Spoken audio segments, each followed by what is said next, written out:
Welcome to the latest episode of InvestHer podcast. And this week, I'm really delighted to introduce you to Mope Abudu, who is founder and CEO of InvestHer, the Pan-African accelerator that is helping early stage pre-seed companies in Africa and Western Africa in particular to get off the ground and to get to the next level. What's interesting about Mope and her journey as a VC of one of the only women VCs in Africa is that she decided to first create an accelerator and then go on to create her own VC fund that she's currently in the process of finalizing to be able to invest in the companies that she accelerates. So it's an interesting model. And in this funding conversation, you're going to learn more about the state of funding in Africa, in particular, what needs to change, what's happening in angel investing, in venture funding. It's a really, really interesting round the world tour of what's going on to give you some more insights into the African funding ecosystem. I hope you really enjoyed this episode as much as I did having this conversation with Mope. InvestHer podcast is for you, the female founder who has a product, a service, or a message that you believe in and need to get funded. Or for you, the investor, who wants to learn more about the huge untapped investment opportunity that gives you a higher return, women entrepreneurs. My name is Anne Ravanona. I'm an entrepreneur, TEDx speaker, and women's advocate, and I'm passionate about helping women entrepreneurs get funded. In each episode, we'll take a behind-the-scenes look into real-world funding tactics and strategies to help you get the funding you need faster. Let's put the fun into funding. Thanks for spending some time with me today. Now let's get started. So welcome everybody to this week's funding conversation. I am so happy to welcome you here. I am your host, Anne Ravanona from Global InvestHer. And our guest today is Mope Abudu, and she is coming from InvestHer in Africa, in Nigeria to be precise. Welcome, Mope.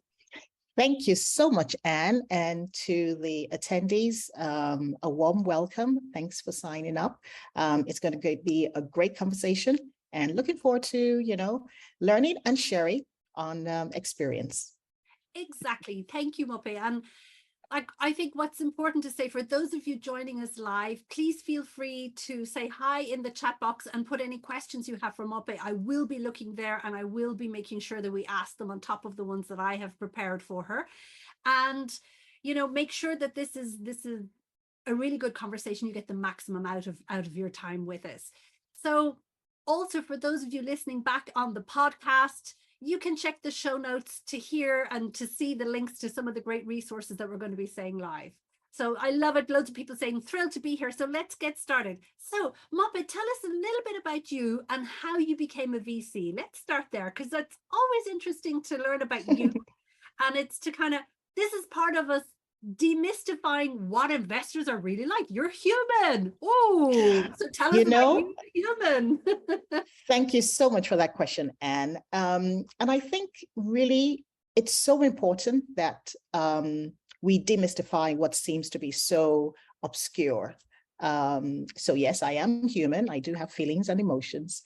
But I think it's also very important that you choose a path which resonates in terms of how you want to feel fulfilled.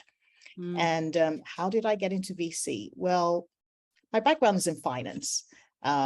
Yes, I love numbers. I love, crunching them. But I think very early on in my career, I found the numbers in itself were not really the solution. It was what it was telling you. What's the story behind it? How do you actually make it become something that has a bigger impact, a bigger picture? And that was really where I got more fulfillment. So I remember in my earlier days, finance used to have two sides. You either moved to more of the audit, which was more the accountants with the stick and tell you you didn't do this or you didn't do that, or more on the management side, which was more futuristic, which was more how would you change things and how would you make businesses become a whole lot more impactful and obviously get more money.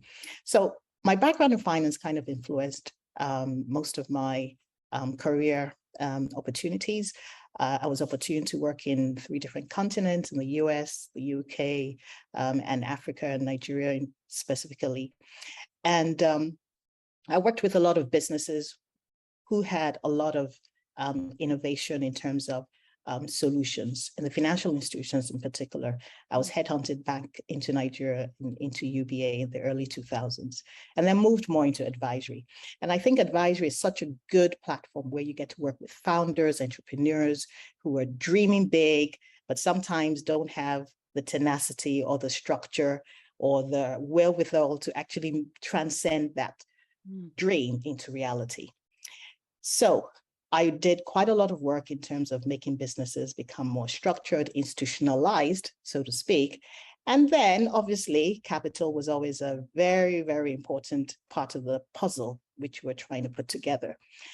So having worked with a lot of businesses, both in my advisory function and then of late in the accelerator, it became obvious that we needed to also fix the issue of you need capital to make everything work together.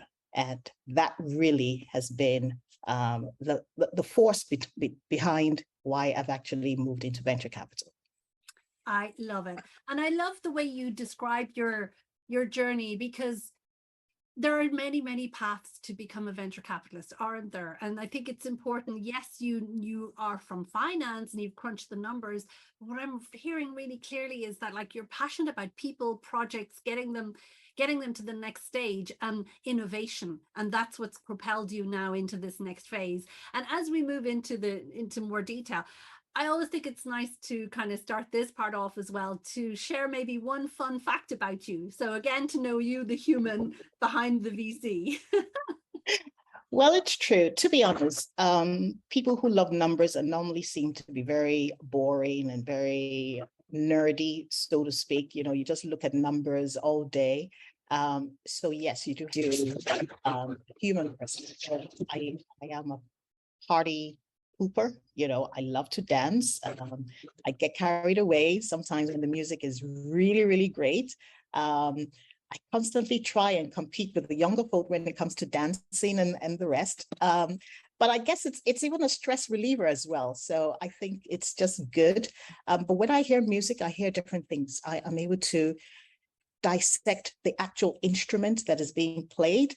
It's more than just the lyrics. It's like really pinpointing it. So I think I do a bit more business analyzing of the music as well. So it's interesting. Like, that's the trombone, or that's the drum, or that's the guitar, the bass guitar. Yeah. So. Ooh, so you've got a key here. You've got a superpower in your hearing.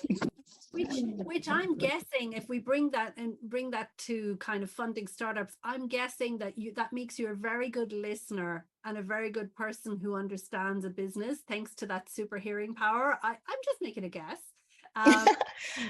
It's a skill that really comes in very handy, especially when you want to see what's behind the scenes, you know, sometimes. Exactly. Okay, so now we know a little bit more about you, and let's dive more into Knight Venture. So tell us about the accelerator, how you set it up, and the why. Let's start there before going deeper into the criteria of the type of startups that you're looking for. Yeah, I think generally the accelerator idea was birthed out of necessity. And the word accelerator sometimes is very loosely used. It just seems to be, oh, that's the next fad. But in reality, the accelerator is just like the word. It's meant to be a platform that really, really moves you from where you are, where you might have just been strolling, into an accelerated, growth. And growth comes with its own challenges. It's no more just about a great idea. It's about transforming that idea. And there are a whole lot of other skills that are really, really, really needed to be able to, accelerate that. So having worked with great founders, in different industries in Nigeria, I must say that there is no dearth of great ideas. What we have is the dearth of these ideas becoming, great businesses and really being sustainable in terms of their growth and impact, as well as the returns. So the accelerator was birthed out of the need to support founders in some of the market, specifically the product market fit. And I think what we try to do is to give what I call the street MBA at the accelerator. Yeah. So it's time to roll up your sleeves. It's time to really, really see how you're going to transform and make this a success. And what is key about the word business is that you are providing a service or a product for which people are ready to pay for, not once, but consistently. Yeah. So defining your business to a stage where you have a market, you can penetrate that market deeper, you can continually innovate and keep them as your loyalist, willing to part with money at a price that is very competitive to make sure you are making a profit. And also able to attract the other stakeholders, which are the investors, who will then fulfill that need to continue to grow in terms of your geography or your expansion plans, and continually move forward. So the accelerator for me is a necessity when it comes to the African terrain. We have so much that we're blessed with in Africa, and we just need to commercialize these opportunities into a very, very, very good position where we become leaders in the different sectors that we're in. I love it. And I love the way you say that you provide like the street MBA, because like we know that African founders are so savvy, sometimes they have access to fewer resources, so they got to be smarter. And so, I think that's a real strength of African entrepreneurs in general. And so I think it's great that you kind of harness that and say, okay, we know we're good at that. Let's be even more scrappy. Let's harness that and take you to the next level and give you this, built in the support around you to help you succeed. So can you tell us a little bit more then about the criteria? Like, first of all, let's maybe the geography even. So which startups from which geographies do you want in your accelerator? How long is the program? And then the criteria to get in. Well, the accelerator is intentionally on a digital platform so that we can be Pan-African. Yeah. And the geography in terms of being Pan-African was because there are a lot of synergies that can actually be harnessed if businesses or founders within different African countries can actually collaborate in terms of their expansions, in terms of learning the markets that they want to get into. So it provides a platform where you can discuss and even see possibilities beyond that. Now, in terms of the criteria, beyond the theoretical, criteria, which is obviously have what we would call the MVP, which is meaning at least have an idea that is in some states where you can actually prove, not just the idea. We do also say that you could have pre-money, maybe not yet profit, but at least you've actually been able to test that idea. We're quite bullish on the founding team. Either the founding team is co-founded by two people, or if it's a single person, actually has a team that is actually supporting. But I'll tell you why the team is very important. Entrepreneurship is not a sprint, it's a long haul. And it's even more difficult when you are building, you're not just, reaping the benefits. So there will be times when you really feel like throwing in the towel. But we need to make sure that you have a team that can address different areas. So what we look for is, does someone carry the hat of the technical aspect? Does someone also carry the business aspect? Because not all technical people are very good orators when it comes to selling the product to the market. And if you can't sell the product, then you almost have, you're stuck with just an idea. So we try and see that there's a balance there. And when we are selecting our venture, we actually have a one-on-ones where we can actually see if that is there. And we also try and test the tenacity. And that tenacity can be evidenced in different prior engagements to see, are they really going to be able to go the whole haul with it? Because I will tell you my experience, we've seen a few vendors who actually resigned from their own business at the end of the day, Wow. which is unfortunate. So you kind of want to make sure that, people who want to accelerate their business are really ready to be there for the long haul. And then most importantly, you try and see the viability of the business to attract investments.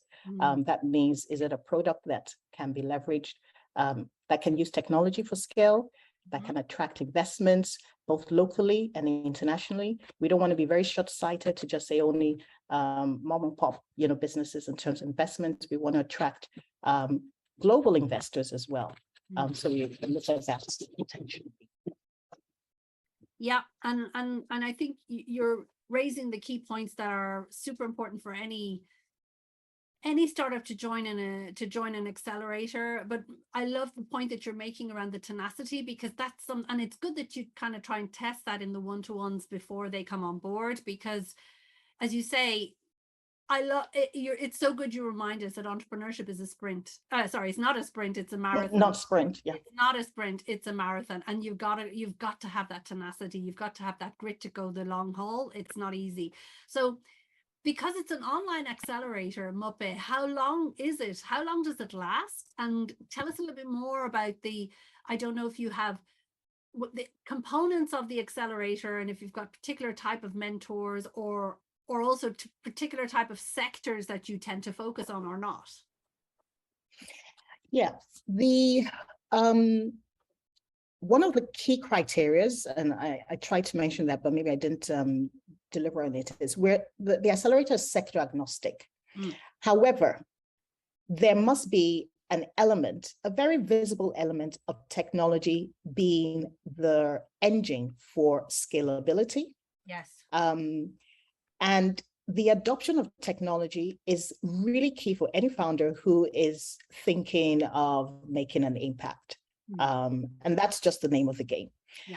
But what's also very important is during the accelerator, we start, first of all, with a little bit of education. And the education is not really what you would probably get from a typical school. It is applying it to your business. So you're going to have tasks that would actually encourage you to have milestones from your business with the education that you have. And that's really setting the standard in terms of, oh, you may have thought you were at a particular point, but when you are exposed to the level of detail that you need to put in at a particular stage, and it's very fast-paced because the whole curriculum is roughly about 3 months. And then afterwards, we would continue to support you, but the 3 months is the time frame for the accelerator. And then we move to what is called the boots on the ground. And this is when you actually leave your comfort seats and you go out there. We actively believe that partnerships, value chain individuals are key to the acceleration of the business. These linkages provide you a platform to test your venture proposition, the value proposition that you claim to be of so great importance. Your customer base, you're actually able to do that. So the boots on the ground aspect is really you going out there, developing a product market fit, creating the customer base, developing and penetrating the market much more deeply, understanding that your customers have a choice in terms of competition. It's also understanding how you could be better than the competition that is probably holding more of the market share. And this is a very hands-on, out of comfort zone kind of aspect. We do give a lot of milestones which need to be reached, which will stretch you. And it prepares you for what it takes to, really, really run at 10 times faster. And if you think that's difficult, when investors come in and are giving expectations in terms of the kind of returns, you really just need to buckle up your shoes and move fast. So the acceleration prepares you right up to the part where you would have to present yourself to investors on the investor platform. And that's when you have to talk about your traction. If you don't have traction, investors are really not going to just want a story. Investors only think about what were your results, what did you do, what are you proposing to give in so number of time, and you need to have some of these figures, at your fingertips. And do startups? So do you take any equity at that stage, at the accelerator stage, and or do startups need to pay to be part of your program? What's your model? Because we see a lot of different versions of accelerators. Yes, there are so many different versions. And I will say, for one, what we have chosen to do is, at the very beginning of the acceleration, we do inform them that there is I would like to call it a token fee that will be paid for the acceleration. Yeah. But it's to get the founders to understand that you do need to make some investments on your own hand as well in order to get ahead. Yeah. We do not provide investments at the beginning of the acceleration, but at the end, you are in a very position, if you're able to finish the accelerator, because it's not automatic that you'll be able to finish, because there are certain milestones that need to be achieved.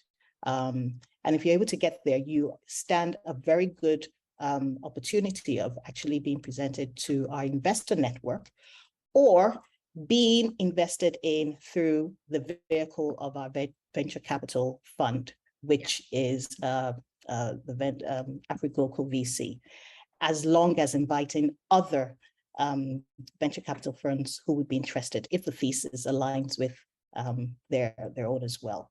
Now, being able to present yourself to investors provides you an opportunity for two things: capital, mentorship, and access to markets as well. And I think what we need to get founders to understand is that throwing money at a problem is not really the solution. Yeah. You probably need the money and the network as well. So the network sometimes could even be a whole lot more impactful than just the capital. And what we've realized is that some businesses are not even really ready to access the capital, because it comes with its own expectations as well. So I'm seeing there's quite a few questions coming through, and I want to kind of reassure. Mark Zorro has 50 million. So Mark, I will be sharing all your questions with Mope afterwards, because you've so many, just because I want to manage your expectations. We won't get to all of them here. And I also, just to Bimbola, who's also sent in questions, I'll be asking those just after this next section, because I want Mope to explain now about her VC fund. But before we get there, I was particularly interested when you were saying, given that you're Pan-African, how many startups do you have in a cohort? How does that work? And that was my first question. The second one linked to that is when you said that you connect your startups from the different countries to see how they can, maybe have access to markets, maybe share information, do cross-market research, etc. So yeah, maybe answer those two questions. To be honest, to do a good job, you need to be able to dedicate time and have a lot of resources to support. So our cohorts are normally in the size of 10 presently. Yeah. And to get to 10, it's a very, very detailed analysis of the applicants to ensure, they meet all the expectations of, and our criteria. Mm. But for everyone who doesn't get in, it's not a castaway, because we do have quite a few opportunities to actually just either send them to mentors who may just be able to provide immediate support, or if it means that they need to kind of work a little bit on their pitches in terms of how they presented themselves. Our incubation, which is more of a generalist platform, can also serve them as well. And then we will always have quite a lot of coffee days where they're able to interact and learn from other peers as well. But we do intend to increase the size of the accelerator as we are growing, but intentionally want to make sure that we're able to give them the time, the expert advice, the office hours, the boots on the ground, which is very, very intense, and be able to ensure that their successes are more or less guaranteed after the program. And how many cohorts do you run a year, Mope? Is it like 1 or 2? Is it a spring, summer, autumn, fall, or is it 1? How does it work? For now, we're going to run 3.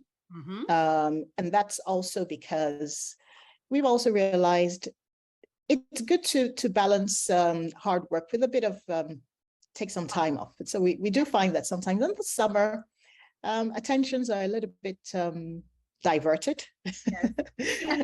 Very elegantly put. Yes. And it's better to come back refreshed and re-energized to make sure that you're okay. So for now, we're going to be running about 3, but there are thoughts that we may be having some kind of sprints, which are probably not the full 3 months, but that will be unveiled as time goes on, which will be more, short, but very impactful kind of sprints, and a bit more specific in those areas. Brilliant. So now that we have a good view of the accelerator, tell us more about your fund, about AfriGlocal, because so you have the accelerator, and then you explained that you will invite investors to invest in those startups at the end of the process, and then that you could potentially also invest as part of your own fund alongside some of those investors. So tell us more. Yeah, and I think this is where the excitement really sets in. Venture capital is not really a new, but it's definitely getting a whole lot more attention, particularly on the African continent, as an asset class that really is serving a key purpose.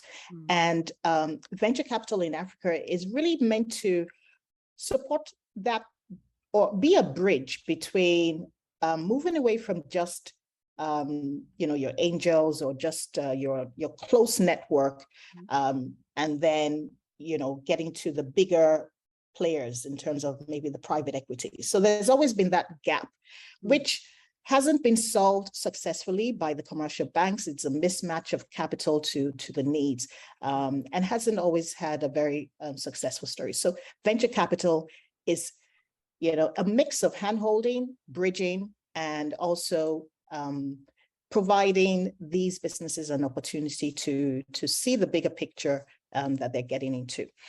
Now, we decided that we wanted to play in the venture capital for a number of reasons. One, as a woman, I've also been quite frustrated when I've seen beautiful businesses not accessing the capital that they should have for one reason or the other. And this has been quite a painful situation. And it's important that we have more representation to be able to showcase businesses that have the potentials and can probably even do better than some of the ones that are there. So that's one key aspect. But second of all, we also want to ensure that we have a multiplier effect across Africa. Even though our focus initially is on the West African area, we are seeing opportunities across. And venture capital brings an opportunity of the whole ecosystem to play in the African Rising mantra that I say. So it's not just about the founders coming up with the ideas, it's about the local Africans also partaking in the growth of these businesses. And it's my dream to see more Africans taking active steps to invest in these businesses that are African in terms of their nature and African in terms of their reach. Yeah. But I dare say that also requires a bit of education on the investment side. But yes, that really is critical towards it. And then maybe you could tell from our name, AfriGlocal, we are extremely proud of our local talent, our local businesses. We want to showcase to the world that what is local has a global reach and can actually impact established businesses, established countries and continents and economies in terms of what we have to offer as well. So venture capital is an opportunity and an engine to move away from just the bootstrapping opportunity to a class where you can attract funding across the countries within Africa and beyond as well. And so what is the size of your fund? I believe you're currently raising. And so if you want to kind of just what size fund are you building? Well, we're starting in between. We're roughly just under 10. But what we've also realized is that venture funding is a continuous process. Yeah. Each fund is aligned to a particular deal flow that have already been, set up. And once that has been deployed, yeah, you can move on to the next fund as well. Yeah. And what is very interesting is even with the fund being deployed, you can start lining up follow-on funding in terms of those who are playing more at the seed level. We are more at the pre-seed. And just for the audience to expatiate on the pre-seed, it's really that point where they are moving to a stage where the business can become profitable. So we're actually making sure that their product market fit is agreed, and they are then able to start earning revenue and profit as well. And that pre-seed is really where most of our African ventures find themselves in. Okay, so that's interesting. So that's super interesting. So you're a very early stage VC fund. So you are one of the very rare ones. I totally agree. There are not many who focus on pre-seed areas, so that stage. So that's really exciting to hear. And in the fund, do you have any particular verticals that you're more interested in, or not? Well, Africa is such a great continent in terms of the opportunities, in terms of our population size, in terms of the age.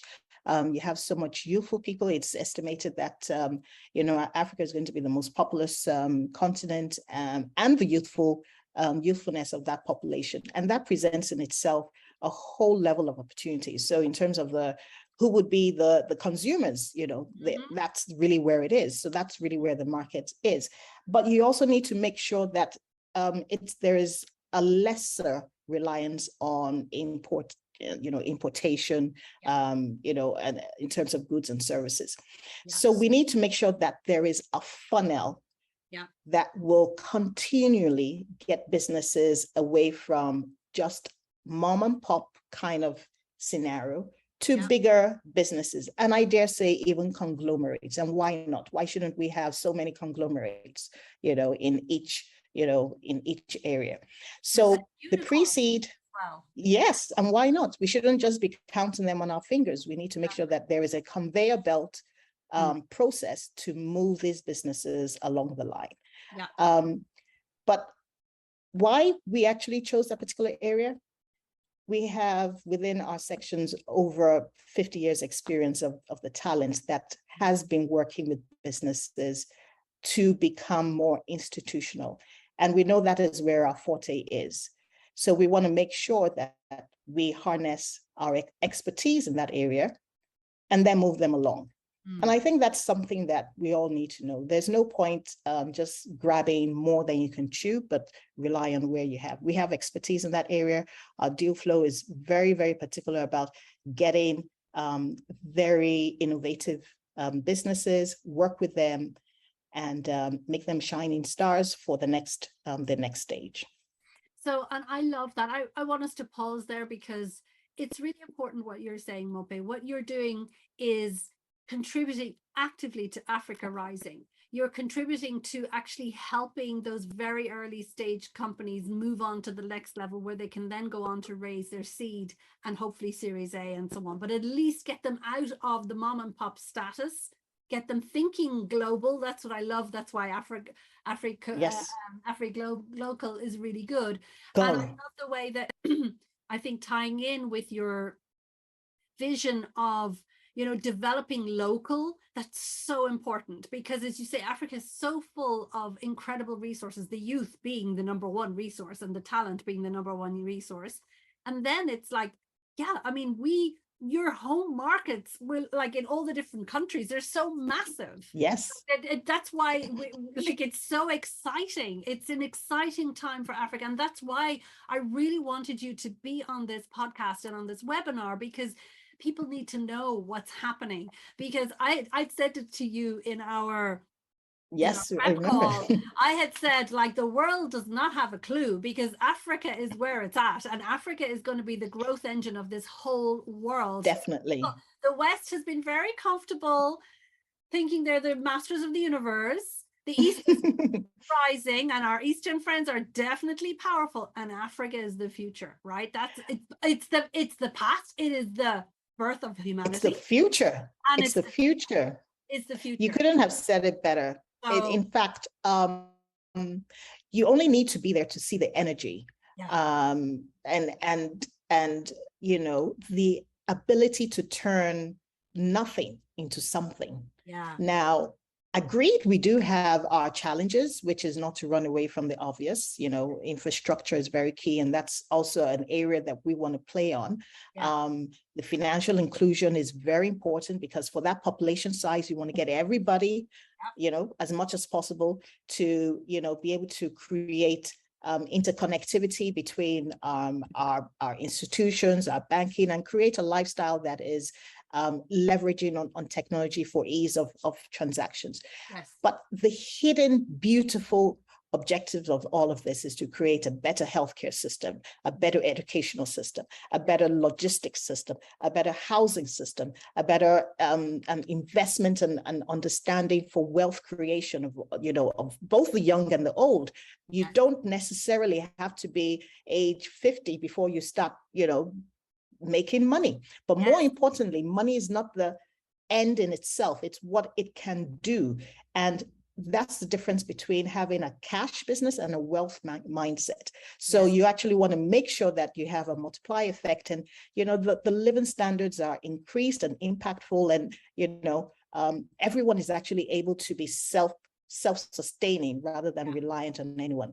And once you're self-sustaining, you actually are more keen to providing opportunities. And, you know, that is really where we see. So you see the financial institutions, which has leveraged on the backbone of the telecommunications opportunity, which came in, you know, over years.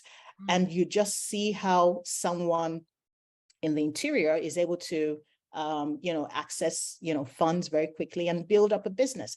Yet there are very, very many more that still need to get on this bad ride. So financial, the fintech has been the beautiful bride, like I say, in terms of that, but it is now impacting so many other areas. So we are actually looking at these very interesting industries and seeing how, you know, they can actually be, you know, improved upon. So I have to ask the question, because you're here on Global InvestHer. So I'm going to ask, out of your cohorts, do you know kind of the percentage of women founders or co-founders that are in the accelerator, and then also in your pipeline that you're looking at for your fund?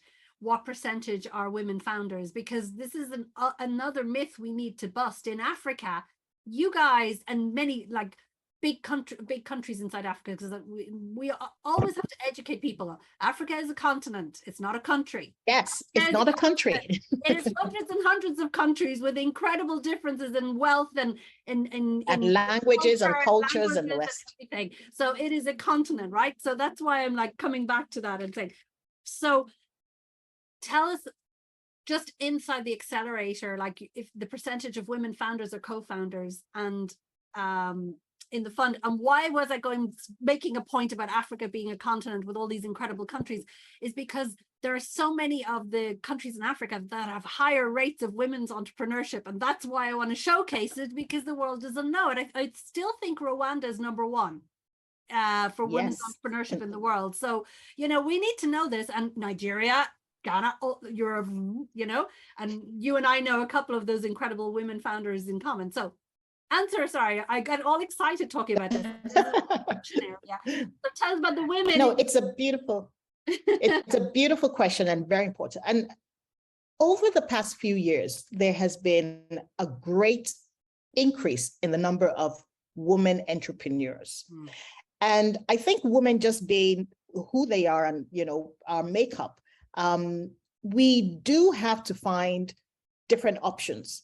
And that has translated into looking beyond just the status quo of getting a job. And, you know, the idea of the side hustle has translated into a lot of entrepreneurship kind of opportunities. So across Africa, particularly in countries like Nigeria, South Africa, Kenya, and some parts of the Northern Africa, there definitely has seen an increase in the women industries. However, I will say that as much as there are more women in entrepreneurship, we do need to still work on the audacity of our visions in terms of how big we can think of the, you know, whatever solutions we're coming with. We do find sometimes that audacity may not always be at par with our male counterparts. And that is why sometimes that is a reason. Now, not in all cases, but we do need to be able to think bigger, be ready to drive bigger than just passive kind of, you know, businesses. So we have so many who are doing the passive businesses, but when you want to be very intentional about being recognized, we need to have that audacity and just do it fearfully. So in terms of our accelerator, I'm very happy to be in the driving seat of ensuring that there is a recognition of women in the accelerator. And we do have at least very close to 50%, not as much as we would want, but we have started, and that's intentional. And we are even more determined that the results at the end of it showcase that the women, they can pull their own. So we will do everything in our power to put them on the limelight, put them in spotlight, you know, help in their growth and investment as well to showcase them. But I think generally we need to see more women founders. We need to see more women investors, either as angels or in the venture capital space. And we need to write bigger tickets. Not complacent tickets, but, you know, bigger tickets as well. But the tickets need to go hand in hand with the support as well. And so that leads beautifully into my questions about your insights into the funding landscape in Africa in general, and maybe because that's so broad, maybe if you want to focus on the key countries that you're mainly operating in, that's fine. But if you can just give us some insights as to, like, what are tend to be the sources of funding in some of the key countries you operate? Let's start there.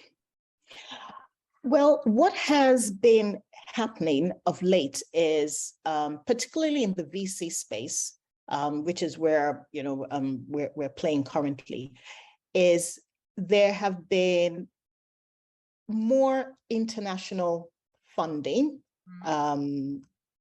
investing, I would say recognizing earlier on some of these opportunities, and has, you know, really given rise to most of the unicorns that are coming out of Africa. And what this has done is it has now gingered quite a lot of the local investors to, you know, pay a bit more attention to the opportunity of this asset class. I think there was a report that just came out last week, which actually said, you know, most of the African investors, sometimes play, at least those in their individual capacities, play, beneath 1 million. But that is rising, and now you actually want to start, writing bigger tickets for this place. It's very encouraging to see more venture capital firms rising up, and more women in that place. And we would definitely be making, our visions, very, very, very clear. But on that point, though, when you say that you're seeing more VC firms and more women, are they African firms, or are they kind of African like entities of international funds? Because I think we're seeing a bit of both, isn't it? Because the Westerners are like, yes, hey, we know that we got to have a foot in certain countries in Africa. We want to get there soon. Yes, yes. It is. To be honest, we don't have enough African women VC fund players. Yeah. We almost have what I would call just representation, in these areas. We need to have a bit more locally sourced funds as well. So yes, we do have quite a few players who are extensions of the Western offices in terms of footprints on the African locale. But regardless, I would still say, even if there's footprint on the African scenes, you do have to localize the understanding and how the funds are going to be deployed, because you cannot cookie cut what works in the Western world and just expect it to give the kind of returns. There are peculiarities about the terrain in Africa that require an adjustment to how the VC fund would play. But it's a gradual process going forward. And what's your take on angel investing? Because when I've spoken to other investors in Africa, they're like, I remember a few years ago trying to build a table of sources of funding in Africa, and it was so difficult because people are like, no, it's really hard. There's not that many angel networks. There's like, you can count on that was a few years ago, count on your fingers and your hands the number of VC funds. So what's your take? Because you're on the ground there on the other sources of funding. So you've talked to us about VC. What about angel networks? What about other types of sources of funding? It is true. The angel networking ecosystem is still at its nascent stage. And it goes back to what I was saying in terms of understanding really that there are other ways to invest. Now, we do have a very good, what I would call entrepreneurship kind of mindset in our local African countries, where you train, and then after supposed training, you are given some kind of family initial fund to go set up your own, your own outfit. But it's still at the very, smaller stages. What we need to do is to catapult that idea into a much more structured angel investor network. And we are presently doing quite a bit. There are angel networks which are springing up, particularly in Nigeria and some of the African countries, which is a much more structured environment to get people, one, educated about angel investing, what they should be on the lookout for, understanding the risk, because that is also very critical. There are risks involved, but you need to be able to weigh these options against your risk appetite and see, if that fits with your current financial situation. But it is growing. It's not yet at a stage where you can very comfortably say everyone is, very, very aware about angel investing. And what you find is that the longer you have stayed within angel investing, your critical eye becomes a whole lot more sharpened about what you can do, and then you can move into other areas. And I would actually recommend people actually, a stint of angel investing, to get familiar with it.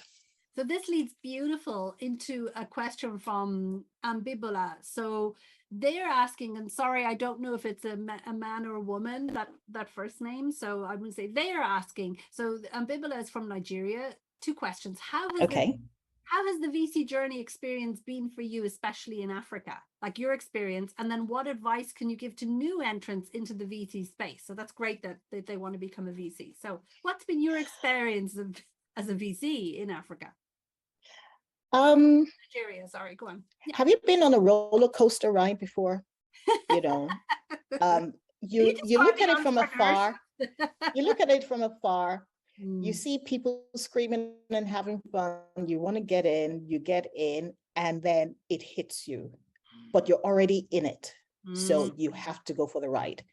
And then once you survive the ride, it's such an exhilarating feeling. But the bumps, the turns, the twists are definitely there. So VC fund, VC it's attractive on the outside, but sometimes it's also just like the founders. You need to do a lot of networking. You need to understand the risk. There is a burden of making sure that you are the custodian of funds that need to, deliver. And in order to make sure that they deliver, you need to buckle down on those who are the recipients as well. So it is a lot of twists and turns and everything. And just to pitch in at this stage, like I mentioned, there's a lot of education that still needs to go in to the investor side, but even to the founders. And what we see is there is a need to ensure that people raise funds at the right time. Yeah. Unfortunately, we see quite a few stages where some founders have very convoluted cap tables at a very early stage, and they don't become attractive for investment anymore. That has nothing to do with the solution or the product they're having. That's good on its own. But in terms of attracting investment, they're no more attractive because the cap tables are actually already very, convoluted at a very early stage, and they haven't even got up to later on funding needs. So we are very, very upfront about trying to make sure that you raise what you need. Also making sure that there is an interest for the investors, and you are able to transform that investment into results that would attract the next stage of funding. Otherwise, you could be in a position where you have a great idea, but if you need VC funding, it might just not be right. Yeah. So I hope I answered that question for Abimbola in terms of what attracts, So if you I love roller coaster rides. I go on it. I still went on some this summer. It's exhilarating, but you really need to have the liver for it. And so what would be your advice to them about their first steps, taking their first steps to get into VC then? Well, first of all, don't be just attracted with, the fad and the fact that, you can dish out funds. For anyone who's actually looking to go into, there's the education aspect, but there's also an understanding of a variety of industries.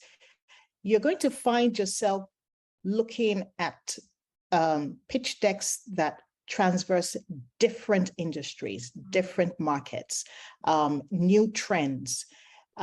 If you are an individual who is very on the ground in terms of what is happening, both on the private sector and the government sector, what's happening in different countries, and in Africa, for example, then you stand a better chance to making a good person within the VC space. You really cannot have a myopic view because that would limit what you are interested in and the opportunities that you would recognize. And it's all about recognizing opportunities very early on before it becomes public knowledge. We are very keen on working with very good ideas that are not get public, and then packaging them in such a way that they are ready to hit the limelight, very quickly. So what would be your advice to women entrepreneurs when they are looking for funding? The kind of do's and don'ts, if you will. Yeah. Well, first of all, as much as we are getting a whole lot more interest as women in terms of funding, I will say that's to our advantage, but don't only play that part. At the end of the day, you do need to have a great value proposition in terms of what your business or product is providing. Yeah. You must have the ability to build networks that will support your idea. Like I said, you also need to have that tenacity. Your ability to translate strategy to implementation is also very, very, very important, because women are sometimes timid when it comes to pushing forward. And it is that aspect that our lovely fellow men do better than us. They're very bullish, they're very, no apologies. Yeah. So we need to come out there very vocal, not rudely, but very vocal and very sure of ourselves of what we have to offer, and be ready to compete, and not always play the woman card. And then after all of that, let them just realize, and guess what? This great idea is being driven by a woman, which even makes it, better. So we need to make sure that we can be audacious in our aspirations, and we're really ready to pivot. Sometimes our emotions get the better of us, and we're hugging onto ideas that are just more emotional rather than, business-wise. And I think the successful women are able to kind of move beyond just emotions and drive it forward. And I have a last question from Casey from the US, and she wants to know, what's your typical check size and the number of deals that you're targeting for your fund? Okay, so presently we're looking to invest in about 40 businesses with this present fund. Our ticket sizes would be between the regions of 25 to 100,000 USD. It all depends on the stage of the business as well. And what we've also seen is that if we're able to get good businesses, there are chances of follow-on investments as well. So our ticket size is roughly between 25 and 100. Amazing. Well, we are at the time, we have just reached 2 minutes over the hour, so I want to be very mindful of the time. And thank you so much, Mope, for really giving us a great picture of the accelerator of Knight Ventures, of Afrique Local, your VC fund. I would like to make a call out to any potential LPs. I can do it. So any potential people who are interested in discussing the opportunity of being part of that adventure with Mope, please do contact her, contact me. I can say that. And so also startups, now if you are watching us, are listening to it on the podcast, apply to her accelerator. Or if you know of a startup, and particularly women entrepreneurs, pass on the link. We will be sharing all the links to the accelerator and the fund and all the information in the show notes. So check below in the show notes when you're watching this after the podcast comes out. And Mope, I just want to say thank you so much for sharing and for being who you are and doing what you're doing. We need more women VCs like you. I mean, thank you for doing what you're doing and being full spectrum from really early stage, and in a pre-seed fund. That's so exciting. And it's been a great pleasure. I love what you're doing. It's such a great platform to showcase what is happening, particularly women. And my, clarion call to women in Africa, either in the funding space or in the investment space, there's a lot to be done. We are really, really, really interested in supporting businesses who have a great potential and also have that willingness to become unicorns in the nearest future. So let's join hands together and see what we can do. Yes, let's join hands, and we are going to be in contact because we want to put the showcase on you, on your accelerator and your fund in the future.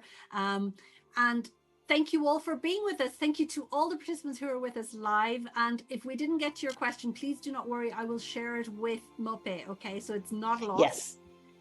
That's very important to say. And thank you for being with us. Have the great rest of your day, and good luck, everybody. Let's get funded. Good luck. Thank you. Thank you. Bye-bye. Take care. You. Bye. Bye. Bye. Thank you for listening to InvestHer podcast. Don't miss more great funding tips and insights by subscribing to the podcast on Apple or your favorite podcast host. And while you're there, I'd love you to rate and review the show. We'd love to hear from you.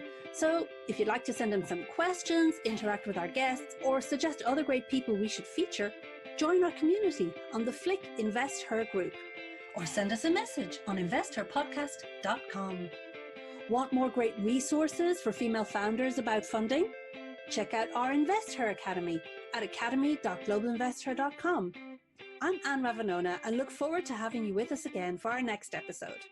Let's put the fun into funding and get more women entrepreneurs funded.